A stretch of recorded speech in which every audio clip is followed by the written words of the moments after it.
Bismillahirrahmanirrahim. Alhamdulillahirabbil alamin. Allahumma shalli ala sayyidina Muhammad wa ala ali sayyidina Muhammad, amma ba'd. Masih al-aqidatud dardir sampai kemarin, wa yajibu lil anbiya alaihimus salatu wassalam al-ismah fala yaqa'u minhum mukhalafatun lillahi fi amrihi wa nahyih. Para nabi maksum, tidak terjadi meskipun satu penentangan kepada Allah. Fi amrihi, di dalam perintahnya Allah, wa nahyihi, dan menjauhi larangan Allah. Wa kadzalikal malaikah, demikian pula malaikat. Kalau malaikat diciptakan Allah dari nur, cahaya. Kalau jin dari api. Manusia dari tin, tanah. Kalau melihat asal penciptaan dari cahaya, dari situ saja itu sudah kelihatan tidak mungkin ada penentangan kepada Allah Azza wa Jalla. Tapi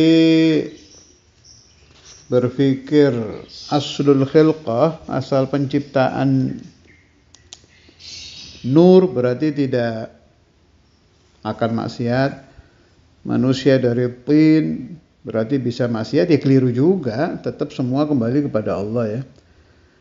Buktinya para anbiya, para nabi yang diciptakan dari tanah juga tidak pernah maksiat kepada Allah walau marratan, meskipun satu kali, enggak ada itu. Jadi ya benar di hadis itu, al ma'sumu man 'asamahullah. Al ma'sum, orang yang dijaga dari maksiat, ya orang yang dijaga Allah. Yang wajib diketahui sudah maklum ada 10. Wal malakul ladzi bila abin wa la akla la syurba wa la nauma lahum tafsilu 10 minhum Jibrilu Mikail Israfil wa Izrailu Munkar nakirun wa raqibun wa kadza atidun malikun wa ridwan uhtada. Itu kalau di kelompok kaum Wahabi yang dipercaya mereka itu cuma yang ada nasnya. Jadi kayak malaikat Jibril mereka percaya, Mikail percaya, Israfil percaya, Malik percaya. Nah, tapi kayak malaikat Israel, malaikat Ridwan, mereka percaya, dan malakul maut, malaikat kematian percaya, tapi tidak percaya nama malaikat kematian itu Israel. Mereka percaya bahwa di surga ada penjaganya, tapi tidak percaya namanya Ridwan. Terserahlah.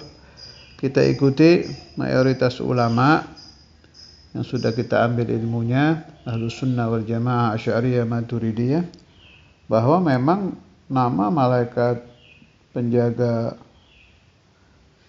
surga itu malaikat Ridwan. Pencabut nyawa itu malaikat Israel. Titik sudah. Jadi kita tetap tiga dan jaziman, dengan mantap kita percaya bahwa malaikat Jibril, Mikail, Israfil, Izrail, Munkar, Nakir, Raqib, Atid, Ridwan, Malik, itu ya wis itu. Ya memang itu malaikat 10 yang kita imani. Jangan goyang kalau dengar di YouTube apa. Tanyakan kepada ulama Ahlus Sunnah wal Jamaah, Asy'ariyah, Maturidiyah di sekeliling Anda. Tanyakan rujukannya, tanyakan marji'nya, selesai, jangan gampang terpengaruh. Saya pribadi, pemahaman saya di dalam tauhid, di dalam tasawuf, di dalam fikih itu terambil dari 3 sumber. Jelas yang paling saya ikuti makmuman lillahi ta'ala ya ayah saya sendiri. serta masyayikh Darul Hadits pada zaman saya mondok. Kedua dari Syekhuna Abu Yahya dan masyayikh yang di sekitar beliau. Ketiga dari Syekhan Kiai Ahmad Kiai Hasani dan para asatid yang di sekeliling kedua beliau itu. Lah ada pemahaman unik tentang malaikat Israel, tapi ini cerita dari Tanah Pasundan, tempat saya dulu mengambil pemahaman agama juga. Saya percaya. Anda yang mendengar cerita ini percaya tidak percaya terserah aja, namanya juga cerita. Anda percaya ya boleh, enggak ya berarti Anda kurang jeli gitu aja. Tapi ya enggak apa-apa enggak percaya juga. Jadi ada anaknya Abu Yahya itu namanya Kiai Abu Hamid. Beliau bukan guru saya. Hanya saya banyak membahas masalah-masalah dengan beliau. Kalau Syekhuna Abu Yahya itu guru saya. Kiai Abu Hamid itu di akhir-akhir umurnya sakit parah. Saya nggak akan menyebut penyakitnya, parah lah. Boleh dibilang ajazal atibba, yang sampai ahli-ahli pengobatan baik dokter alternatif itu sudah angkat tangan. Di tengah-tengah beliau seperti itu, jadi di Bandung tempat saya belajar dulu itu beliau punya ruangan, kalau di Jawa Timuran gini kayak joglo gitu lah. Sebangsa tempat untuk beliau menyepi, wirid, baca kitab dari kayu. Sampai sekarang kayaknya masih ada itu ruangan. Lagi kesakitan di situ, tahu-tahu datang rombongan. Rombongannya ini banyak. Antara 10 sampai 15 orang. Kalau salah satu anak-anak beliau mendengar cerita saya ini, boleh direvisi ya, barangkali ada lebih ada kurang. Banyak itu rombongan, 10 sampai 15 atau sampai 20 gitu. Terus ngariung itu duduk muter gitu, muteri Kiai Abu Hamid kayak tamu aja. Ngomongnya ya kayak orang, masuknya kayak orang. Ya ada kakinya, kayak orang aja. Gak nyangka ini makhluk lain. Kayak orang aja masuknya itu. Pas ngobrol-ngobrol sama Ustaz Abu Hamid, saya gak terlalu hafal apa yang diobrolkan. Mungkin anak-anaknya lebih tahu.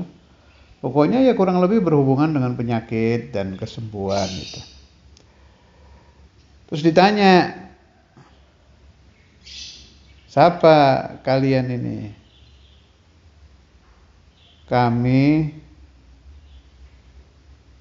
malaikat Israel gitu. Yang jawab satu. Kaget Ustaz Abu Hamid.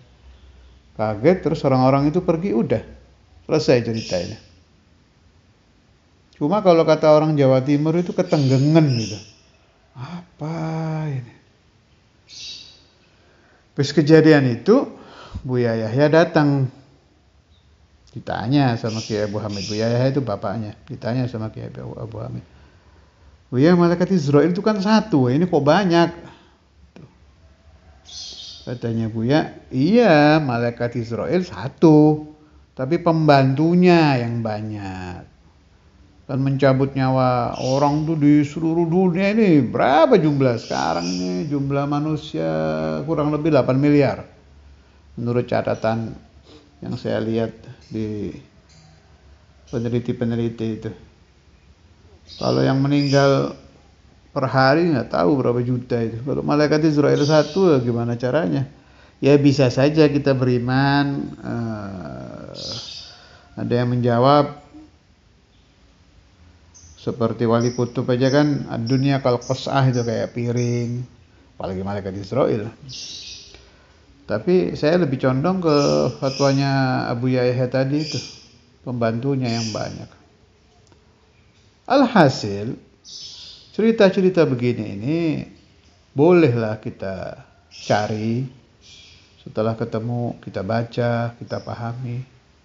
Apa gunanya? Menambah iman kita kepada Allah Azza wa Jal, bahwa memang innalillahi malaikatan. Allah Ta'ala itu memang punya malaikat-malaikat yang masih terhubung dengan manusia-manusia, terutama saat mereka musibah. Terutama itu. Jangan ragu, kalau Anda sedang diuji oleh Allah Ta'ala itu gampang malaikat datang. Asalkan Anda tetap kencang ya berdoa kepada Allah. Tetap keyakinannya kepada Allah Azza wa Jalla tidak goncang. Wassallallahu ala sayyidina Muhammad wa ala alihi wasallam. Alhamdulillahirabbil alamin.